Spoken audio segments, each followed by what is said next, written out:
It's time to start working on your bank statements. This is one of the things that clients struggle with the most. Here's some common mistakes. 1.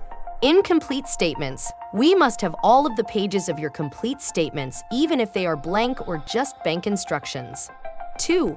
Screenshots when statements are available.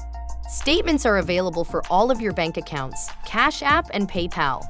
Statements are required unless they are not available. You may have to go on a computer to get your statements. If we are very close to your hearing and the statement has not been created yet, then we can get transaction reports. The only payment app where screenshots are permitted is Venmo. 3. The account was closed after the filing and you can't access the statements. This will not be an accepted reason for not providing the statements.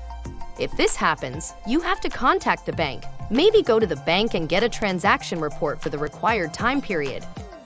4. Not turning in the entire time period. The statements must show the date your case was filed. If a statement is not available showing the date your case was filed, we must turn in a transaction report that shows that date. We cannot have any gaps in the required 90 days, and we must show the date the case was filed on your bank documents. The statements are required 15 days before your hearing. That means I must send them in 15 days in advance, so I need them from you even earlier than that.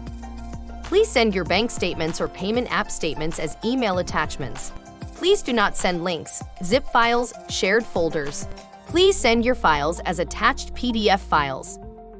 If you are required to provide a mortgage statement, a retirement statement, or a whole life insurance policy statement, that statement must be as close as possible to your file date. Please only put one bank per email and list that bank in the subject line.